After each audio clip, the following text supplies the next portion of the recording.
अगली हेडिंग लेते हैं बेटा, सरल रेखा एवं दीर्घवृत्त। सरल रेखा दीर्घवृत्त के लिए स्पर्श रेखा बनेगी या जीवा बनेगी, वो स्थिति हमें चेक करनी है। तो स्पर्श रेखा बनने की शर्त यहाँ से अपन डिराइव करेंगे कि कोई भी सरल रेखा दीर्घवृत्त की स्पर्श रेखा किस शर्त पर बनती है। ठीक है, दीर्घवृत्त सरल रेखा दूर से जा सकती है, दीर्घवृत्त के लिए सरल रेखा स्पर्श करते हुए जा सकती है, और दीर्घवृत्त के लिए सरल रेखा जीवा बन सकती है।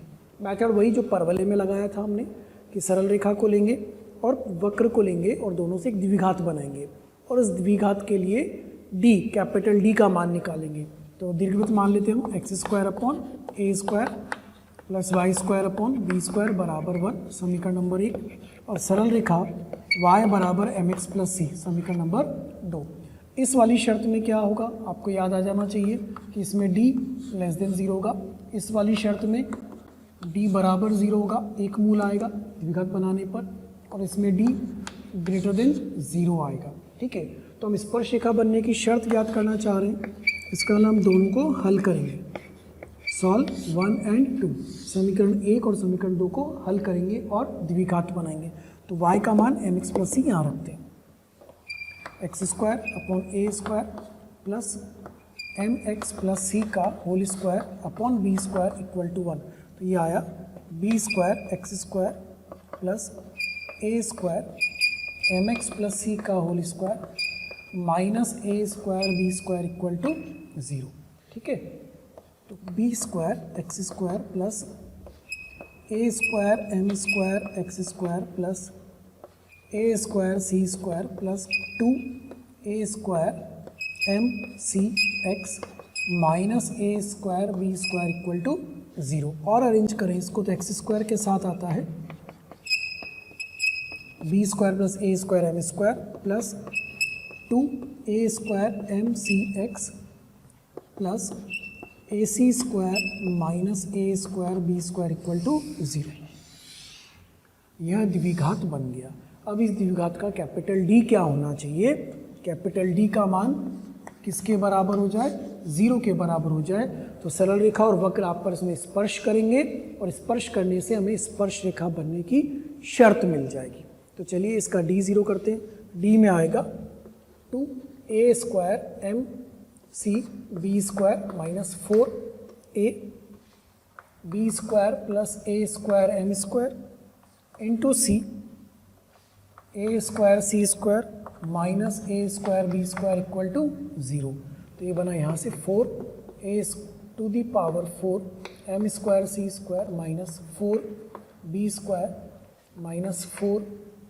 अच्छा, ये तो पूरा गुणा भी होगा पहले, तो इसको पहले गुणा कर लेते हैं। 4 into b² a² c² minus a² b to the power 4 plus a to the power 4 m² c² and minus a to the power 4 m² b² equal to 0।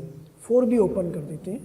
4 a to the power 4 m² c² minus 4 b² a² c² minus minus plus plus 4a² b to the power 4 minus 4a to the power 4 m² c² and plus 4a to the power 4 m² b² equal to 0, जिसमें से ये वाला पद तो cancel हो गया। 4 common आ रहा है, a² कॉमन आ रहा है और b² भी कॉमन आ रहा है। 4a² b² कॉमन निकाल लें। ठीक है, 4a² b² कॉमन निकालने पर यहाँ बच रहा है आपके पास minus c² plus b² plus a² m² equal to 0। तो यहाँ से शर्त निकल के आ रही है कि c² is equal to b² plus a² m² होना चाहिए। तो अगर y बराबर mx प्लस c सरल रेखा इस दीर्घवृत्त के लिए स्पर्श रेखा बन रही है तो c² is equal to b² plus a² m² होना चाहिए। ये हमें स्पर्श रेखा बनने की शर्त मिल गई। अब जो y बराबर mx प्लस c रेखा है ना, उसमें इस c की वैल्यू रख देंगे, स्पर्श रेखा का समीकरण भी आ जाएगा, m प्रवणता वाली स्पर्श रेखा का समीकरण भी हमें उपलब्ध हो जाएगा। चलिए वो काम भी कर ही लेते हैं। शर्त मिली है c square is equal to b square plus a square M square, उसको हम y बराबर एम एक्स प्लस सी रेखा में रखते हैं। यहाँ से हमें मिलेगी m प्रवणता वाली स्पर्शरेखा का समीकरण। लिखेंगे इसको, दीर्घवृत्त x square upon a square plus y square upon b square बराबर 1 के लिए m प्रवणता वाली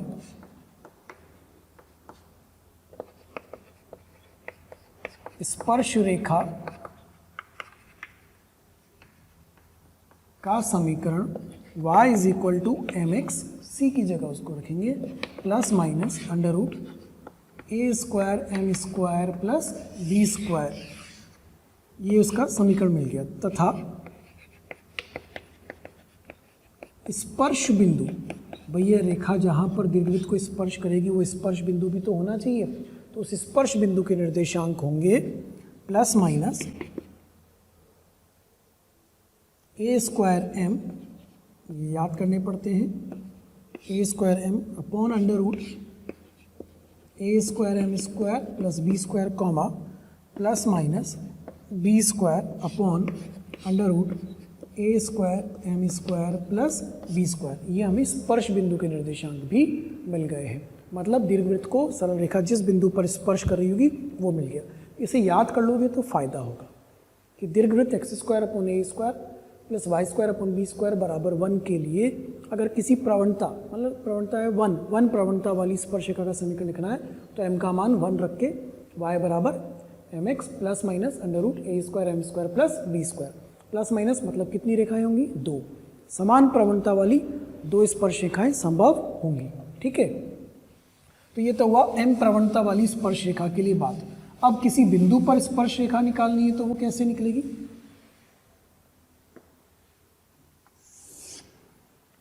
सेकंड पॉइंट,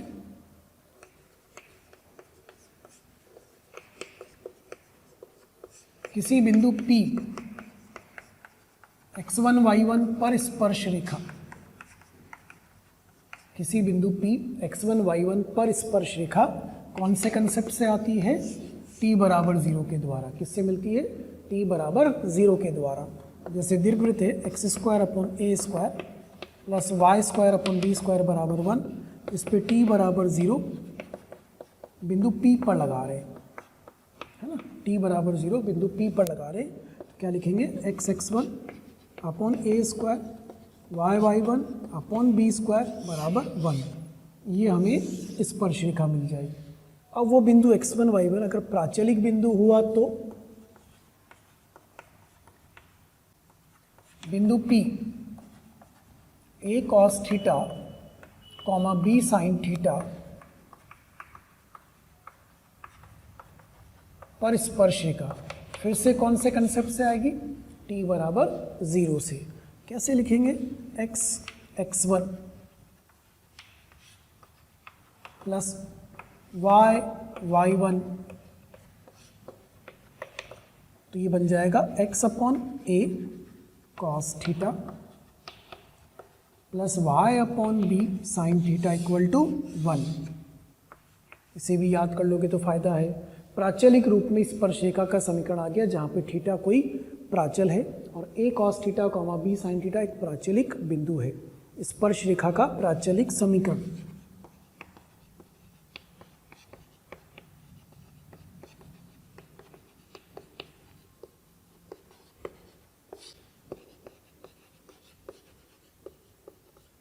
ये क्या है? स्पर्शरेखा का प्राचलिक समीकरण, पैरामेट्रिक इक्वेशन मिल गई है जहां पर प्राचलिक बिंदु a cos theta comma b sine theta और थीटा क्या है? प्राचल, कोई ना कोई वेरिएबल है, प्राचल है। तो ये 3 तरीके से स्पर्शरेखा का समीकरण लिख सकते हैं। पहला m प्रवणता वाली स्पर्शरेखा का समीकरण, दूसरा किसी बिंदु x1 y1 पर स्पर्शरेखा का समीकरण t बराबर 0 से, बिंदु दीर्घवृत्त पर होना आवश्यक है, बिंदु दीर्घवृत्त पर ही होना चाहिए, और तीसरा प्राचलिक बिंदु a cos theta comma b sine theta पर स्पर्शरेखा का समीकरण, वो भी t बराबर 0 से ही, लेकिन उसको याद कर लेंगे तो फिर आसानी होगी। x upon a cos theta plus y upon b sine theta equal to 1, theta variable प्राचल है। देखिए बेटा सवाल देखिएगा, दीर्घवृत्त 4x square plus 3y square बराबर 5 के लिए उस स्पर्शरेखा का समीकरण ज्ञात करें जो एक्स एक्सिस की धनात्मक दिशा के साथ 45 डिग्री का कोण बनाती है। अब एक्स अक्ष की धनात्मक दिशा के साथ 45 डिग्री का कोण बनता है तो क्या वहाँ से प्रवणता मिल जाती है? जी हाँ, प्रवणता मिल जाएगी। तो इसमें प्रवणता m कितना है? 1045 डिग्री, मतलब m का मान कितना हो गया? 1। और जो दीर्घवृत्त है 4x² प्लस 3y² बराबर 5, इसको अरेंज करेंगे तो x² बटे 5/4 प्लस y² बटे 5/3 बराबर 1। तो यहाँ से a² की वैल्यू 5/4 और b² की वैल्यू 5/3, ये भी मिल गई आपको। अब स्पर्श रेखा जो थी m प्रवणता वाली, उसका समीकरण क्या था?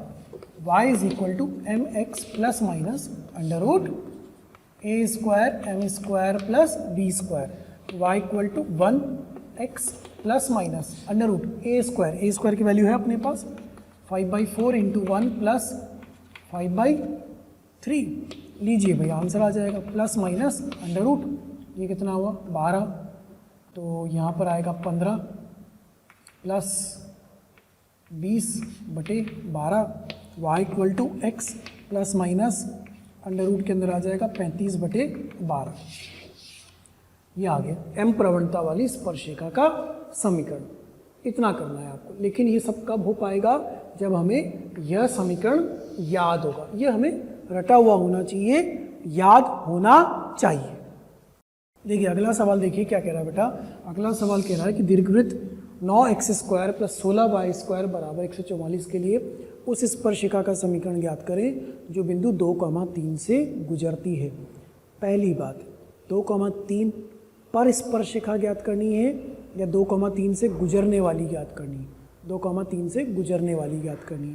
तो पहले ये चेक करेंगे कि क्या 2,3 उस दीर्घवृत्त पर है। अगर ये चेक हो जाएगा 2,3 उस दीर्घवृत्त पर है तो t = 0 से ज्ञात कर लेंगे।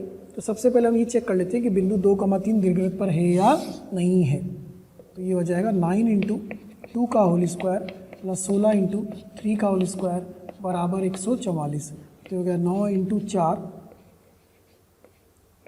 प्लस 16 × 9 बराबर 144। नहीं, इसका मतलब बिंदु कहाँ है? बाहर, पॉजिटिव आ रहा है।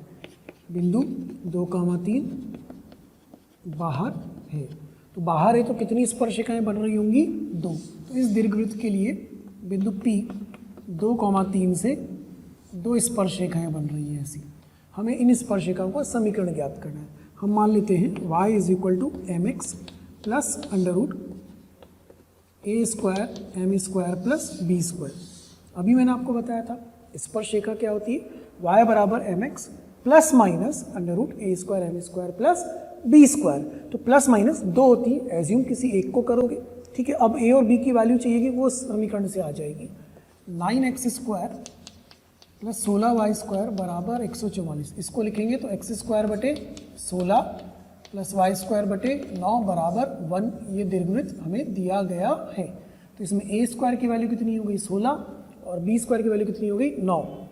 तो y = mx प्लस माइनस की जगह प्लस 1 ले लिया हमने, a² 16m² plus 9।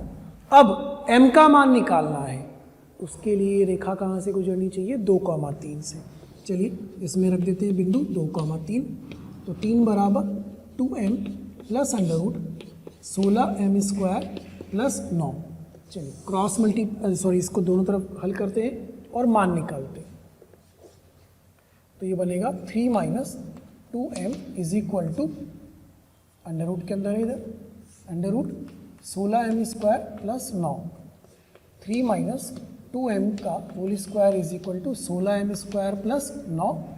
9 plus 4m² minus 6 2 12 minus 12m = 16m² plus 9।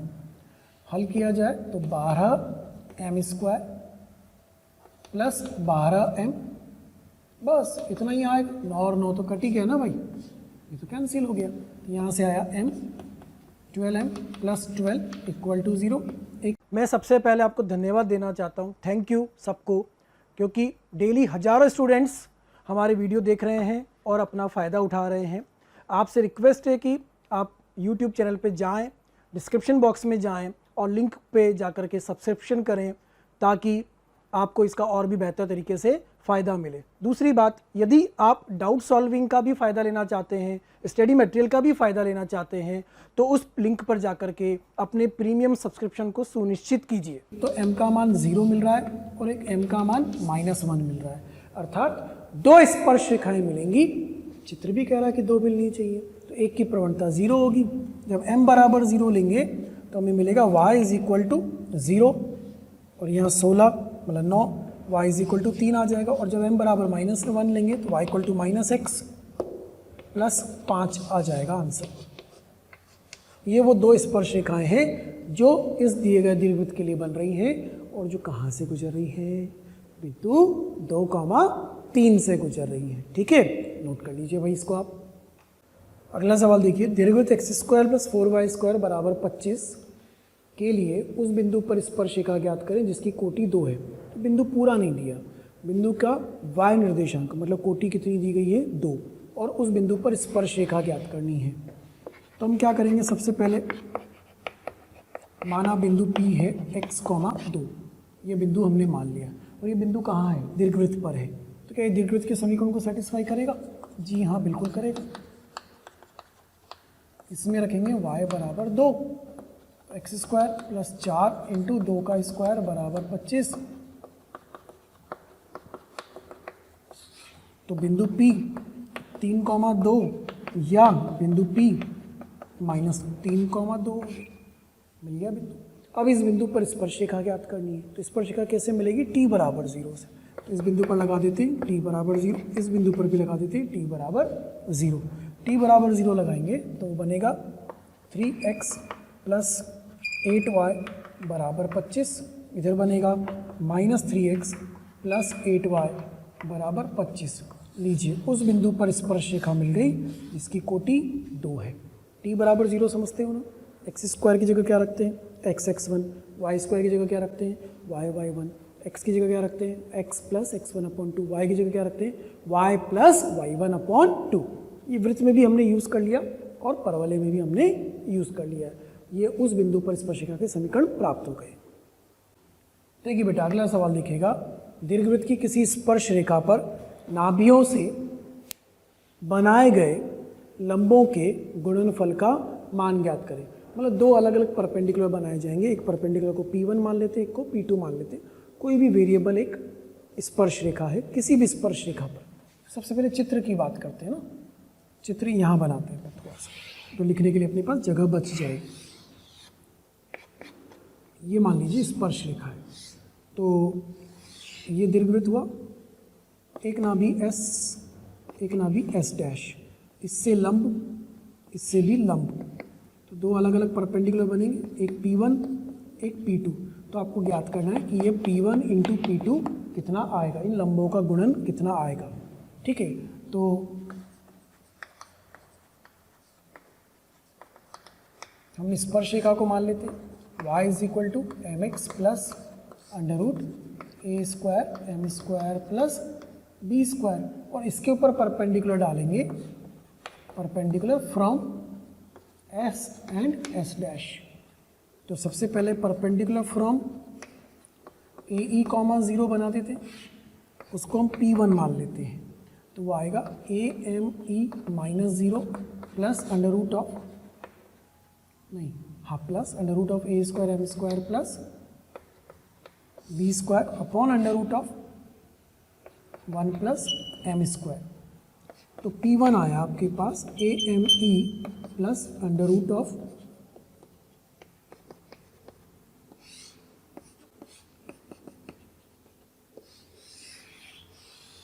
ये आपके पास पहला लंब आ गया है ना, P1। अब इसी प्रकार से दूसरा लंब P2 भी ज्ञात कर लेते हैं। तो परपेंडिकुलर फ्रॉम दूसरी नाभि -AE, 0, ये क्या है, P2 लेके चल रहे हैं। तो P2 आएगा -AME + 0 + √a² m² + b² /1 + m²। ये P2 आ गया। दोनों को क्या करना है, गुणनफल। तो गुणा कर देते हैं, P1 × P2 = इधर तो आएगा AME +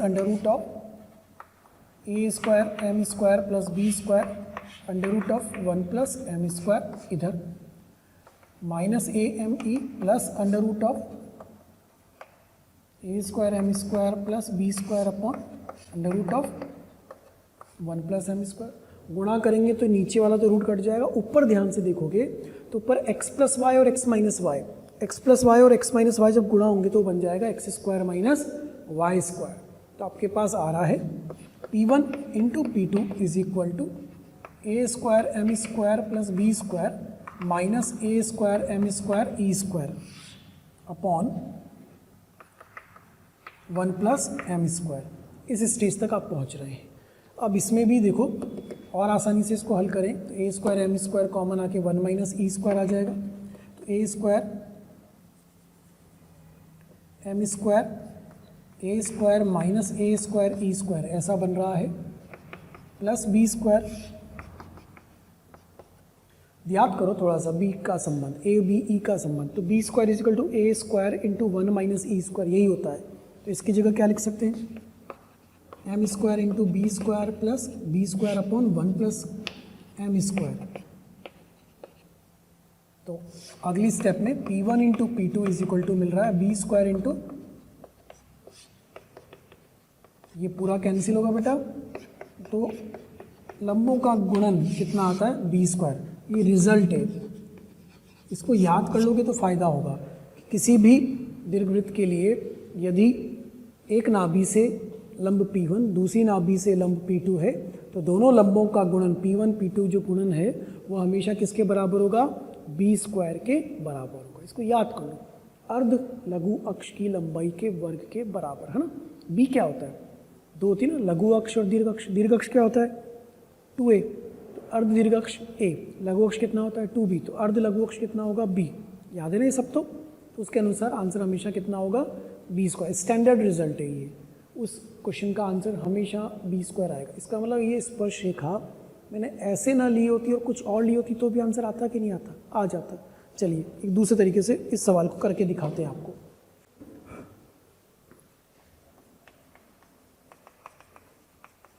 same question short trick से करने के लिए दीर्घवृत्त बनाया हमने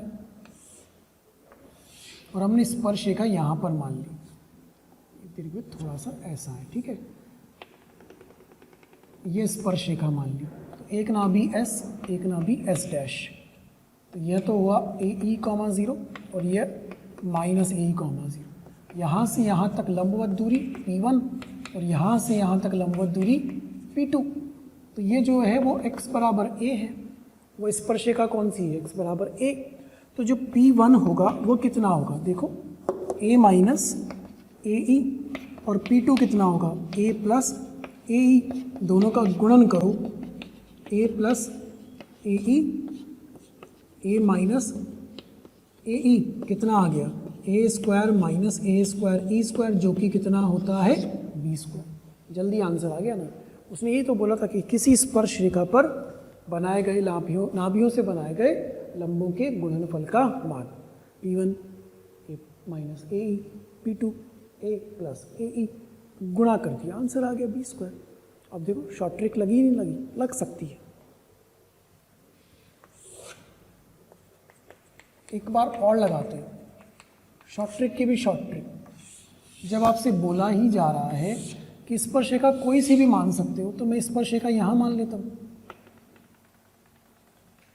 ये स्पर्श रेखा मान ली y बराबर b, तो पहली नाभि S से लंब P1 b के बराबर होगा, दूसरी नाभि S डैश से लंब P2 वो भी b के बराबर होगा। तो P1 की वैल्यू b है, P2 की वैल्यू b है, तो P1 इंटू P2 की वैल्यू b स्क्वायर है। और आंसर आ गया वही बी स्क्वायर, यही तो चाहिए था, फिर से आंसर मिल गया बी स्क्वायर। तो एज ए रिजल्ट याद कर लोगे, यही चीज़ जब अति परवलय पढ़ रहे होंगे ना, हाइपरबोला, तब भी आएगा, तब भी आंसर बी स्क्वायर ही आएगा, याद रखना है इसको। अगला सवाल देखिए बेटा, अगला सवाल क्या कह रहा है, दीर्घवृत्त की किसी चर स्पर्श रेखा पर एक वेरिएबल टेंजेंट है, पर किसी एक नाभि से, कोई सी भी एक नाभि से परपेंडिकुलर बनाया जा रहा है, लंब बनाया जा रहा है। तो वो जो लंब जहाँ मिलेगा स्पर्श रेखा को, उसको क्या कहते हैं, लंबपात। उस लंबपात का बिंदु पथ ज्ञात करना है। पहले हम चित्र बना लेते हैं। देखिए चित्र कुछ इस प्रकार से बनेगा।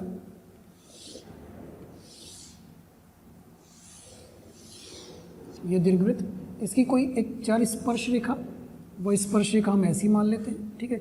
इस स्पर्श रेखा पर किसी नाभि से, यहाँ से मान लेते हैं एस, इस नाभि से लंब डाला जा रहा है, तो ये लंब आके मिलता है बिंदु पी एच कॉमा के पर, ठीक है। और यह है ए ई कॉमा 0। इतनी बात क्लियर हो गई। तो हमें इस लंब पात का बिंदु पथ ज्ञात करना है। स्पर्श रेखा को क्या मान लेते हैं,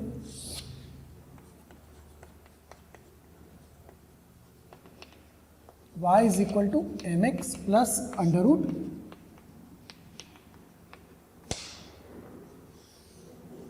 a square M square plus B square. ये हमने स्पर्श रेखा को मान लिया। अब यह जो स्पर्श रेखा है यह बिंदु पी एच कॉमा के से तो गुजरेगी ही सही, तो k is equal to m h plus under root A square M square plus B square तो होगा ही होगा, ठीक है। तो यहाँ से मिला k minus m h is equal to a square M square plus B square का अंडर रूट, और k माइनस एम एच का whole square is equal to a square M square plus B square. एक relation तो यहाँ से आपको मिल रहा है, इतना तो हमें मिल रहा है। Question number 1। अब उस शर्त पर आते हैं जिससे ये लंब हो जाएगा। तो क्या इसकी प्रवणता और इसकी प्रवणता का गुणन -1 होगा? इसकी प्रवणता कितनी है? इस स्पर्श रेखा की प्रवणता है m, और इसकी प्रवणता हम निकाल लेंगे। तो m इंटू स्लोप कितना आएगा बेटा, k minus 0 upon h minus a e equal to -1। तो m k equal to a e minus h, और h plus m k equal to a ई।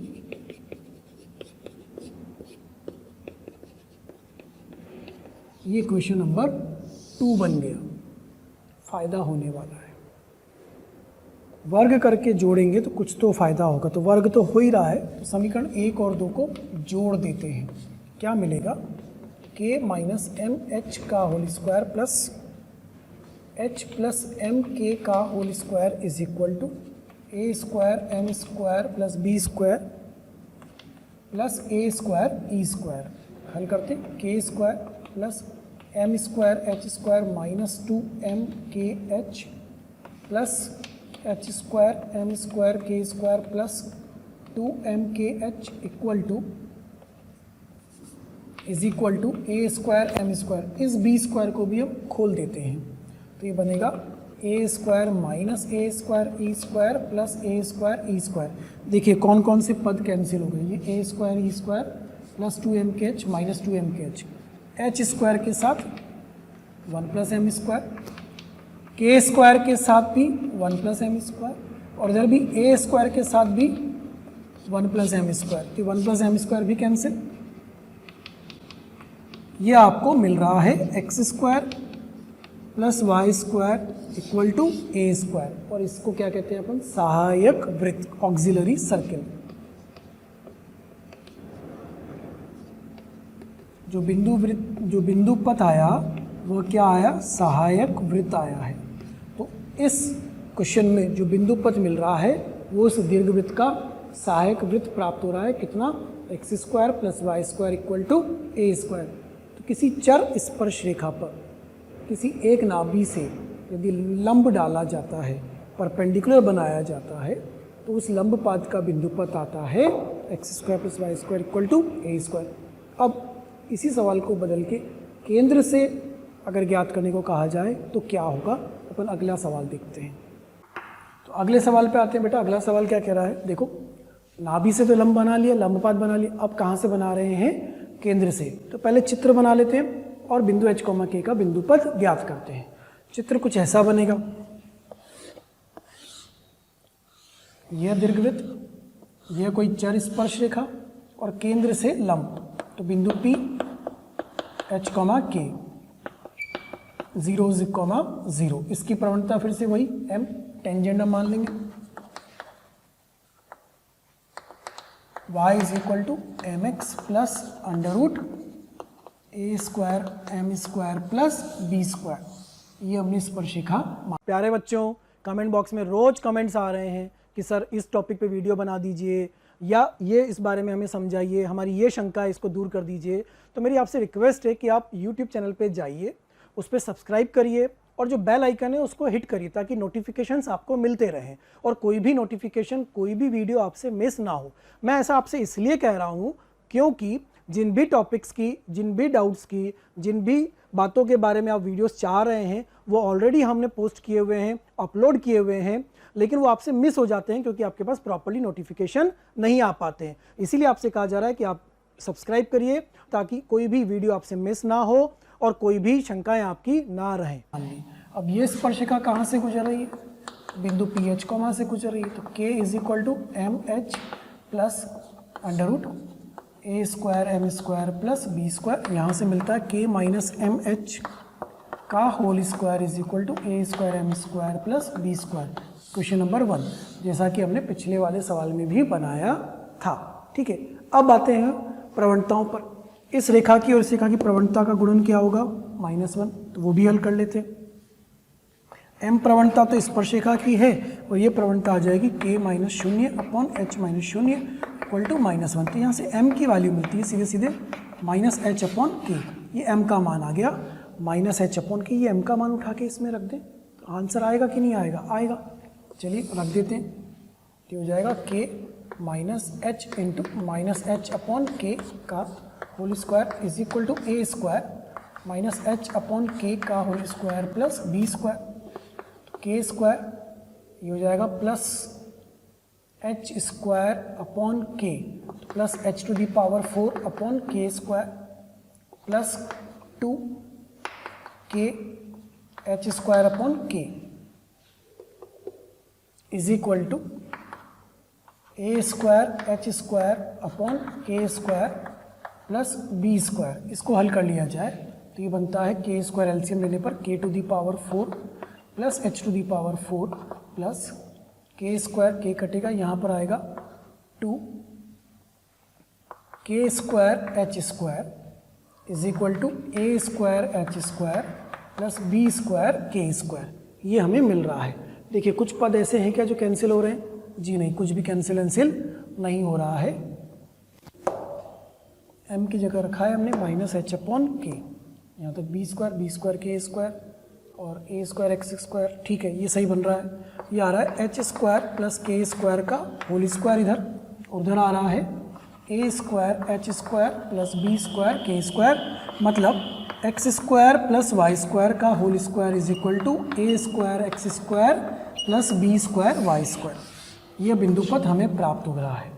तो ये केंद्र से लंब बनाया जाता है तो लंबपात का बिंदुपथ आया। इसके पहले जब हमने नाभि से लंबपात बनाया था तो सहायक वृत्त हमें बिंदुपथ के रूप में मिला था। यहाँ पर क्या मिला? X square plus y square का whole square equal to a square x square plus B square y square. ठीक है, लिख लीजिए आप इसको। अगला सवाल देखिए बेटा, अगला सवाल क्या कह रहा है? सरल रेखा 3x plus 5y equal to 15 upon root 2 दीर्घवृत्त एक्स स्क्वायर बटे 25 प्लस वाई स्क्वायर बटे 9 बराबर 1 के लिए जिस बिंदु पर स्पर्श रेखा है उस बिंदु का उत्केंद्री कोण ज्ञात करें। तो हम उस बिंदु को मान लेते हैं ना कुछ। देखिए इस प्रकार से चित्र बनेगा। ये स्पर्श रेखा है, कौन से बिंदु पर है? बिंदु P पर है। मान लीजिए यहाँ बिंदु P पर है, तो इस बिंदु P को मान लेते हैं a cos theta comma b sine theta. तो हमें ये थीटा कोण कितना है ये बताना है। तो पहले तो a का मान और b का मान तो मिल रहा है ना, तो एक्स स्क्वायर बटे 25 प्लस वाई स्क्वायर बटे 9 बराबर 1, a बराबर 5 और b बराबर 3। तो बिंदु P हो गया 5 cos थीटा 3 साइन थीटा। इस बिंदु पर टेंजेंट का इक्वेशन लिखते हैं तो होता है x upon a cos theta plus y upon b sine theta equal to 1। यही होता है। तो ये क्वेश्चन बनती है x cos theta 3x cos theta plus 5y sign theta minus 15 बराबर 0। और यह रेखा दी गई रेखा से मैच करनी चाहिए। इसका मतलब अगर ये इक्वेशन नंबर 2 है तो 3x plus 5y minus 15 root 2 equation number 1 और 3x cos theta plus 5y sin theta -15 equation number -15 बराबर 0 इक्वेशन नंबर 2। ये दोनों रेखाएं अलग अलग हैं या सेम है? दोनों की दोनों सेम है। 1 and 2 आर सेम। यदि दोनों रेखाएं समान होती हैं, संपाती होती हैं, तो a1/a2 = b1/b2 = c1/c2 लगा सकते हैं। बिल्कुल लगा देते हैं। तो यहाँ से आएगा 3/3 cos थीटा, यहाँ से आएगा 5/5 sin थीटा, यहाँ से आएगा -15 √2/-15। लीजिए भाई, यहाँ से मिल रहा है 1/cos theta 1/sin theta is equal to minus कटा √2। तो sin थीटा और cos थीटा दोनों ही बराबर आ रहे हैं, 1/√2 के बराबर आ रहे हैं। तो थीटा कितना मिल रहा है? 45 डिग्री। उत्केंद्री कोण मिल गया, उस बिंदु का उत्केंद्री कोण मिल गया जिस पर यह रेखा स्पर्शरेखा बन रही थी। कितना आया? 45 डिग्री। तो बिंदु भी मिल गया। अब आपको अगर वो बिंदु पूछा जाए तो बिंदु भी बता सकते हो।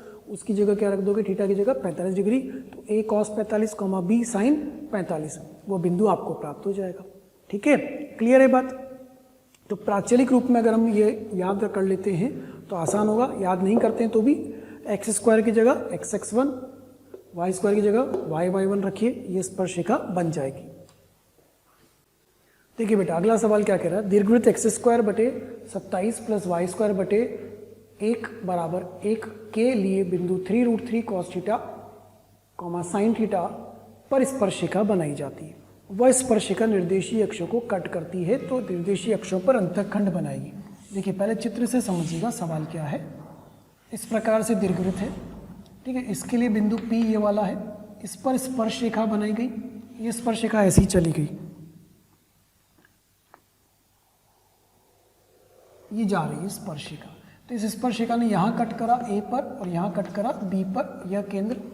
तो हमसे पूछा जा रहा है कि OA + OB जब मिनिमम होगा तब थीटा कितना होगा? अंतःखंडों का योग न्यूनतम होने पर थीटा का मान ज्ञात करना है। सबसे पहले क्या इस बिंदु पर स्पर्शरेखा का समीकरण लिखना पड़ेगा। तो x²/3√3 का होल स्क्वायर प्लस y²/1 का होल स्क्वायर बराबर 1। ये तो हमें दिया हुआ है। टेंजेंट एट बिंदु P वो क्या हो जाएगी? t = 0 से। तो टेंजेंट क्या बन जाएगी? 3√3 x/3√3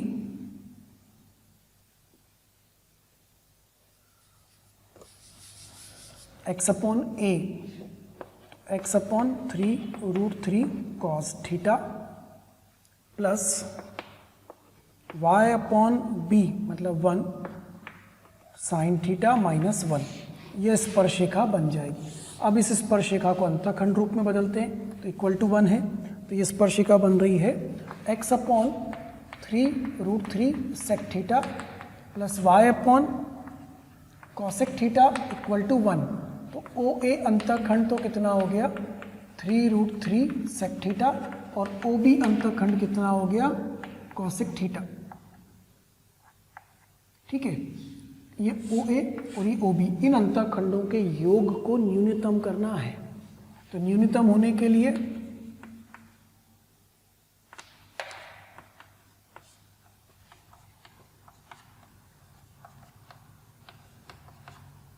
d/d थीटा ऑफ योग किसके बराबर हो जाए? 0 के बराबर हो जाए।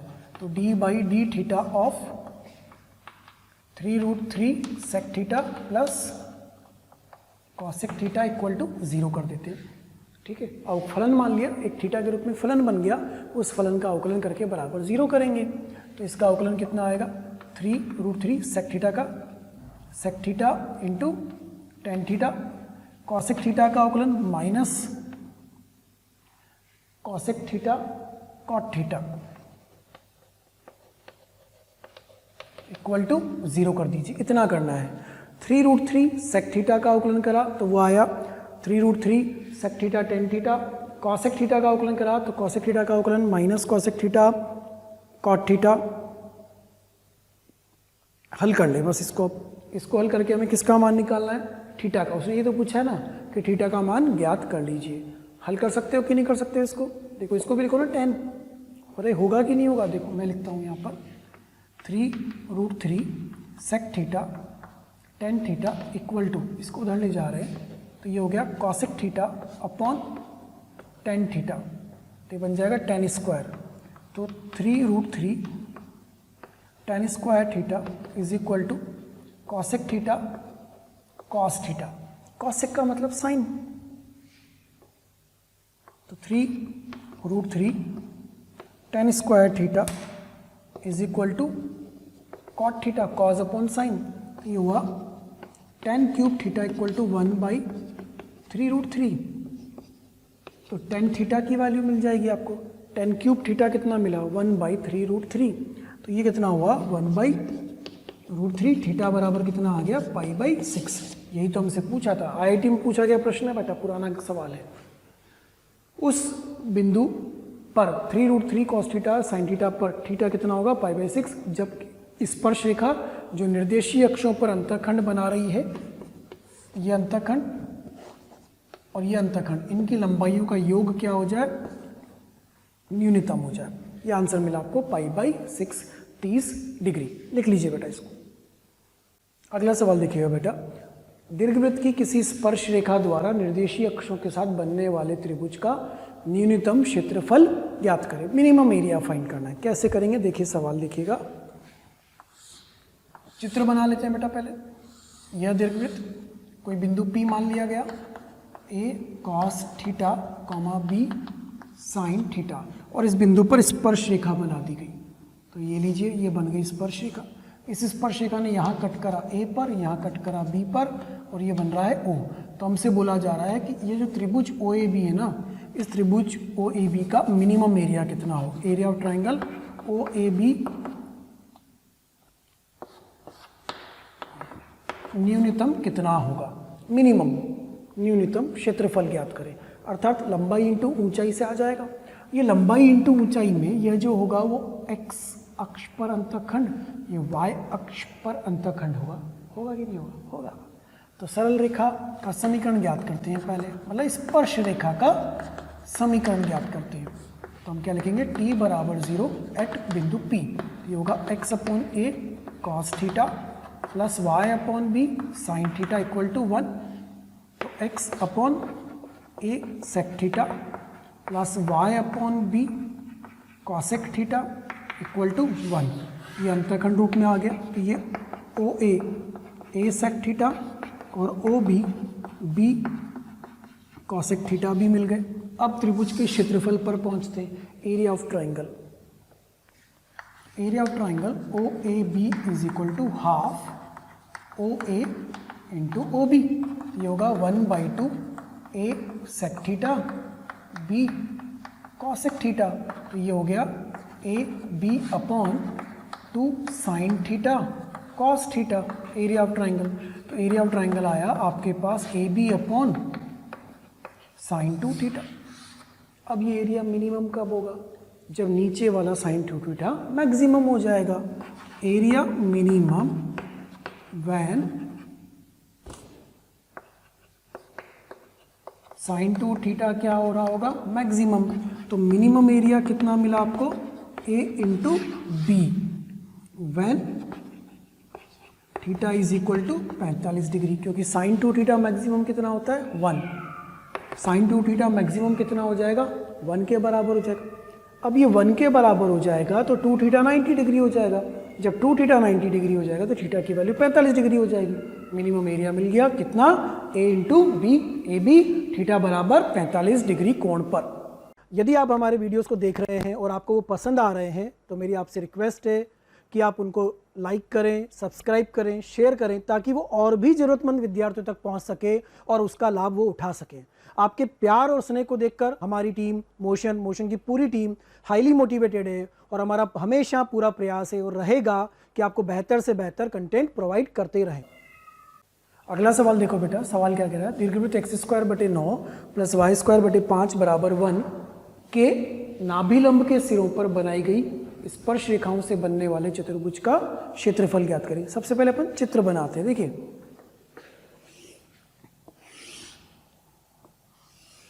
ये बना दीर्घवृत्त। अब इस दीर्घवृत्त में नाभिलंब बनेंगे, तो नाभिलंब कितने बनेंगे? 2। देखिए उनको बनाते, ये 2 नाभिलंब बनेंगे, इनके सिरों पर स्पर्श रेखाएं, तो कुछ इस प्रकार से स्पर्श रेखाएं बनेंगी। एक इधर से बनेगी, इधर से भी स्पर्श रेखा बनेगी और इधर से भी स्पर्श रेखा बनेगी, कुछ इस तरह। थोड़ा सा मान लीजिए, तो ये जो आपके पास बन के आया ना, इस चतुर्भुज का क्षेत्रफल हमें ज्ञात करना है। नाभिलंब के सिरों पर बनाई गई स्पर्श रेखाओं से बनने वाले चतुर्भुज का क्षेत्रफल, उसमें से अगर हम इस एक त्रिभुज का क्षेत्रफल ज्ञात करके उसका 4 गुना कर देंगे तो क्या हमारे पास एरिया आ जाएगा। मतलब हम इस पॉइंट को मान लेंगे ए, इस पॉइंट को मान लेंगे बी और इसको मान लेंगे ओ। तो ये जो सी है ये डी है। तो एरिया, सबसे पहले कंसेप्ट की बात करें, कैलकुलेशन बाद में है ना। Area A B C D is equal to क्या 4 times area of triangle O A B लिख सकते हैं? जी हाँ, बिल्कुल लिख सकते हैं, लिख सकते हैं ना। एक नाभिलंब के सिरे पर इस बिंदु पर जो स्पर्श रेखा बनेगी, उस स्पर्श रेखा से जो त्रिभुज बनेगा उसका जो क्षेत्रफल होगा, उस क्षेत्रफल का 4 गुना करेंगे तो उस चतुर्भुज का क्षेत्रफल आ जाएगा। अब यह जो बिंदु P होता है, यह बिंदु P होता है ए ई कॉमा बी स्क्वायर अपॉन ए। तो सबसे पहले इस बिंदु पर स्पर्श रेखा का समीकरण लिखेंगे, ठीक है। तो एक्स स्क्वायर बटे 9 प्लस वाई स्क्वायर बटे 5 बराबर 1 के लिए अपन लगाएंगे t बराबर 0 एट बिंदु P ए ई कॉमा बी स्क्वायर अपॉन ए, ठीक है। इस बिंदु पर लगा रहे हैं, तो ये हो जाएगा x into a e upon 9 plus y into b square upon a upon 5 equal to 1। अच्छा, ए बी ई के मान है क्या? जी हाँ, बिल्कुल है।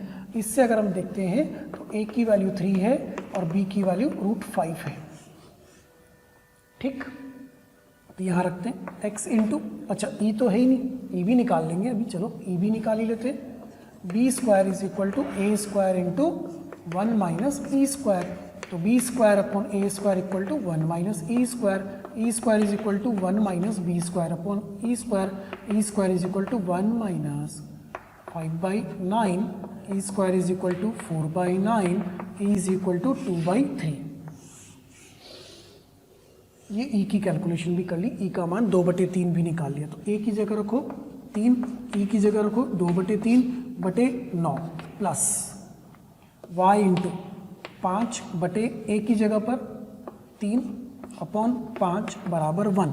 तो ये कितना है? 3 3 कटा, 2x अपॉन 9 प्लस 5 कट जाएगा, y upon 3 equal to 1, x upon 9/2 plus y upon 3 equal to 1।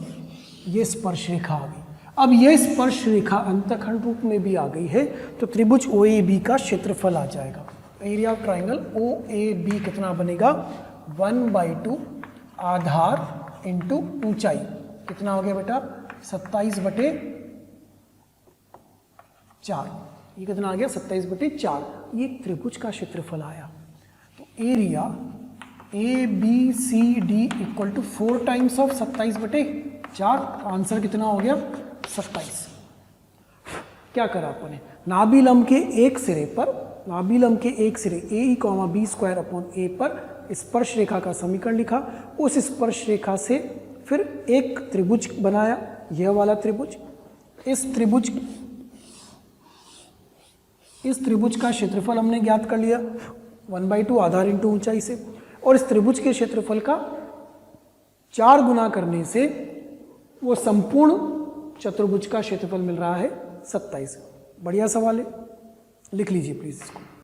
अगला सवाल देखिए बेटा, सवाल क्या कह रहा है? दीर्घवृत्त 9x square plus 5y square minus 30y बराबर 0 के दीर्घ अक्ष के सिरों पर बनाई गई स्पर्श रेखाओं का समीकरण ज्ञात करें। अभी दीर्घ अक्ष के जो सिरे होते हैं ये असल में क्या होता है? शीर्ष। इसका मतलब हमसे कहाँ पर समीकरण पूछ रहा है? शीर्ष पर पूछ रहा है। सबसे पहले हमें शीर्ष ज्ञात करना पड़ेगा। तो इस दीर्घवृत्त के समीकरण को पहले व्यवस्थित कर लेते हैं।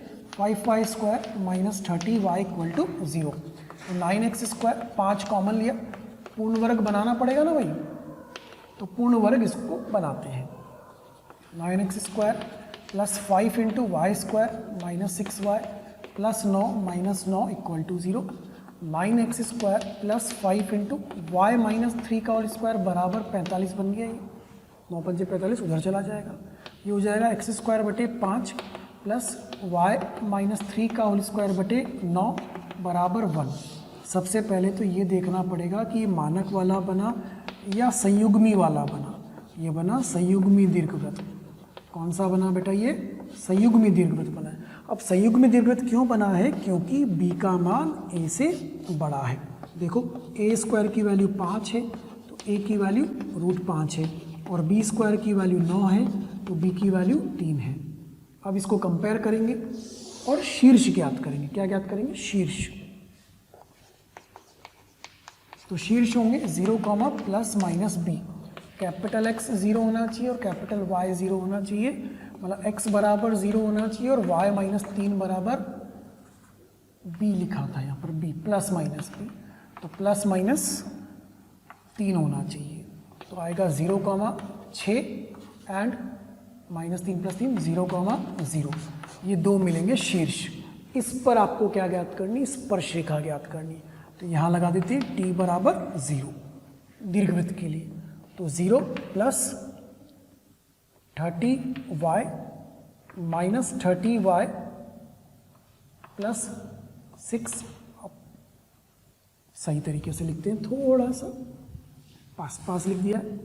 एक्स स्क्वायर की जगह x1 तो 0 आ गया, y स्क्वायर की जगह y1, 5 into 6y minus 30 into y plus y1 upon 2, तो y plus 6 upon 2 equal to 0। तो 30y इधर से माइनस, तो माइनस 15y, और यहाँ पर आएगा 15 चिकी 90, तो माइनस 90 बराबर 0। ये हुआ कितना? माइनस, तो 15y plus 90 equal to 0, y is equal to minus 6। एक लाइन तो ये आ गई। एक इस पर लगाएंगे t बराबर 0, 0 0 पर, तो कितना आ जाएगा? 0 plus 0 minus 30 into y plus 0 upon 2 equal to 0। तो मूल बिंदु से जो स्पर्श रेखा बनेगी वो 0 0, 15y, तो y बराबर 0। बस ये आंसर आ जाएगा। दो स्पर्श रेखाएं मिल गई आपको। कहाँ पर मिल गई? दीर्घ अक्ष के सिरों पर। दीर्घ अक्ष के सिरों का अर्थ ही होता क्या है? शीर्ष। दीर्घ अक्ष के सिरे का अर्थ क्या हो गया? शीर्ष पर। तो शीर्ष पर स्पर्श रेखा ज्ञात करेंगे। पहले शीर्ष ज्ञात करें, फिर t बराबर 0 लगा दिया। एक आया y बराबर -6, एक आया y बराबर 0। लिख लीजिए प्लीज आप इसको। बेटा अगला सवाल देखिएगा। दीर्घवृत्त x square plus 4y square बराबर 16 के अंदर केंद्र 1, 0, केंद्र ये दीर्घवृत्त का नहीं है, वृत्त का है। केंद्र 1, 0 से बनाए गए सबसे बड़े वृत्त का समीकरण ज्ञात करें। इसका मतलब दीर्घवृत्त के अंदर एक वृत्त बनेगा जिसका केंद्र 1, 0 होगा। तो सबसे पहले हम एक दीर्घवृत्त बनाते हैं। चित्र से समझिएगा, पहले कंसेप्ट समझिएगा ना। ये दीर्घवृत्त बन गया, इसके अंदर 1, 0, यहाँ पर कहीं पर मान लेते हैं 1, 0। इस 1, 0 को लेकर के एक वृत्त बनेगा। ये हमने एक वृत्त बना दिया। इनके लिए कॉमन पॉइंट P हो गया, ठीक है। इस बिंदु P पर स्पर्श रेखा बना लेते हैं, उभयनिष्ठ स्पर्श रेखा होगी। तो इसकी यहाँ से यहाँ तक की जो दूरी होगी, ये जो दूरी होगी, क्या यही त्रिज्या होगी? ये त्रिज्या जितनी अधिकतम होगी बस वृत्त उतना ही बड़ा होगा। अब आंसर आ जाएगा। बिंदु को क्या मान लेते हैं? बिंदु को हम a cos थीटा उससे मानेंगे, b sin थीटा, इस बिंदु को मान लेते हैं। तो इस बिंदु पर स्पर्शिका का समीकरण निकालते हैं। वही स्पर्शिका दीर्घवृत्त की भी होगी और वही वृत्त की भी होगी। तो क्या हम r का मान ज्ञात कर पाएंगे? r का मान कैसा ज्ञात करना पड़ेगा? अधिकतम, तभी तो वृत्त सबसे बड़ा बनेगा। क्या दीर्घवृत्त के बाहर जा पाएगा वृत्त? नहीं, दीर्घवृत्त के अंदर ऐसा वृत्त, एक बड़े से गुब्बारे के अंदर एक दूसरा गुब्बारा, ठीक है। तो बिंदु P लिखते हैं सबसे पहले। ये दीर्घवृत्त है अपने पास x स्क्वायर बटे 16 प्लस y स्क्वायर बटे 4 बराबर 1। a की वैल्यू 4, b की वैल्यू 2 आ गई। तो बिंदु P मैं यहाँ लिख लेता हूँ 4 cos थीटा, 2 sin थीटा। और इस पर t बराबर 0 लगा करके स्पर्श रेखा भी ज्ञात कर लेते हैं। तो स्पर्श रेखा का समीकरण होगा इस जगह पर x/4 cos theta plus y/2 sin theta equal to 1। ये किसका समीकरण आ गया भाई? स्पर्श रेखा का समीकरण आ गया। अब थीटा कैसे मिलेगा? जो स्पर्श रेखा है और जो ये है दोनों आपस में कैसे हैं? लंबवत हैं। एक फ़ायदा अपने को यहाँ से मिल रहा है, इसको c लिख लो, तो ये CP और ये इसकी प्रवणता स्पर्श रेखा की m, तो इसकी प्रवणता कितनी आएगी निकालते हैं। यहाँ से आएगा ये x cos theta plus 2y sin theta minus 4 बराबर 0। तो इस रेखा की प्रवणता आती है यहाँ से minus cos theta upon 2 sine theta. ये इस रेखा की प्रवणता मिल रही है, माइनस कॉस अपॉन 2 साइन, इसकी प्रवणता आ गई। तो m इंटू सी पी की प्रवणता का गुणन कितना होना चाहिए? -1। m कितना है? Minus cos theta upon 2 sine theta. ऐसा क्यों कर रहे हैं? हमें थीटा मिल जाएगा तो हम r ज्ञात कर पाएंगे, और r का मान हम कैसा चाहेंगे? बड़े से बड़ा। यह प्रवणता कितनी होगी? b sine theta, b sine theta मतलब 2 साइन थीटा, तो 2 sine theta minus 0 upon 4 cos theta minus 1 equal to -1। कितना है? माइनस माइनस तो कट गया, ऊपर आ गया 2 sine theta cos theta upon minus minus cut चुका है, नीचे 2 साइन थीटा और इधर आ जाएगा 4 cos theta minus 1 equal to 1। इसमें भी ये 2 साइन कैंसिल, ये बना आपके पास cos theta is equal to 4 cos theta minus 1, उधर गया 3 cos theta equal to 1। Cos theta की वैल्यू आ गई 1/3। लीजिए कॉस थीटा मिल गया। कॉस थीटा कितना आ गया? 1/3। तो क्या साइन भी मिल जाएगा? जी हाँ, बिल्कुल मिल जाएगा। त्रिभुज बनाएंगे तो यहाँ पर एंगल थीटा, तो ये हुआ 1, ये हुआ 3, तो ये कितना हो जाएगा? 9 में 2√2। तो साइन थीटा का मान भी आ जाएगा 2√2/3। अब इससे आपको क्या मिल जाएगा? बिंदु P। बिंदु P प्राप्त हो गया। तो बिंदु P के निर्देशांक कितने हो जाएंगे? 4 into cos theta 1/3, 2 into sine theta, sine theta कितना है भैया? 2√2/3। तो बिंदु P के निर्देशांक हो गए 4/3, 4√2/3। अब त्रिज्या कितनी होगी? CP। अधिकतम त्रिज्या होगी ना ये। अधिकतम क्यों होगी? क्योंकि लंबवत मान लिया हमने इसको, ये लंबवत है तो अधिकतम त्रिज्या। अब CP दूरी ज्ञात कर लेते हैं। तो 4/3 -1 का होल स्क्वायर प्लस 4√2/3 का होल स्क्वायर का अंडर रूट। तो r कितना आएगा? 4/3 -1 3/3 1/3, तो 1/9 प्लस 32/9 का अंडर रूट। r मिल रहा है आपको 33/9। r का मान आया अंडर रूट के अंदर 11/3। अधिकतम त्रिज्या मिल गई। इस वृत्त का समीकरण लिख लेंगे। अब वृत्त का समीकरण कहाँ लिखे? जगह नहीं है अपने पास, कोई बात नहीं, यहाँ से इसको हटाते हैं सवाल को, और केंद्र 1,0 के साथ वृत्त का समीकरण लिखते हैं। वो बनेगा x - 1 का whole square plus y square equal to 11/3। ये r जो मिला है वो कैसा है? मैक्सिमम, अधिकतम त्रिज्या वाली वृत्त x - 1 का whole square plus y square equal to 11/3। तो सबसे पहले हमने क्या करा? एक वृत्त बनाया, इसके अंदर 1,0 केंद्र लेते हुए। बिंदु P दोनों का उभयनिष्ठ बिंदु। बिंदु P पर जो स्पर्श रेखा होगी वो दीर्घवृत्त की भी होगी, वृत्त की भी होगी। तो मैंने बिंदु P पर दीर्घवृत्त की स्पर्श रेखा लिखी, ये लिख ली। उस स्पर्श रेखा की प्रवणता ज्ञात करी, उस प्रवणता से CP प्रवणता को जोड़ेंगे तो दोनों क्या होंगी? दोनों का गुणन क्या होगा? -1। उस शर्त से मुझे किसका मान मिलता है? थीटा का मान मिलता है। तो मुझे कॉस थीटा मिल जाता है और साइन थीटा मिल जाता है। कॉस और साइन मिलने से मुझे क्या प्राप्त हो जाता है? फिर बिंदु P। इस बिंदु P को ज्ञात करने की वजह से अब C से P तक की दूरी मिल जाएगी। जो C से P तक की दूरी होगी वही क्या होगी? अपनी त्रिज्या। और ये कैसी त्रिज्या होगी? न्यूनतम या अधिकतम? ये अधिकतम त्रिज्या होगी। इसलिए अधिकतम त्रिज्या वाला वृत्त आया x - 1 का whole square plus y square equal to 11/3। लिखिए बेटा, जो वीडियोस आप देख रहे हैं, जो वीडियोस हम आपको पढ़ा रहे हैं, यदि आप वीडियो वो चाहते हैं और भी मटेरियल चाहते हैं, स्टडी मटेरियल चाहते हैं, तो आप एक नंबर नोट कर लीजिए और उस नंबर पर कॉल कीजिए। नंबर है 1821 799 अर्थात 18002121 799। Thank you.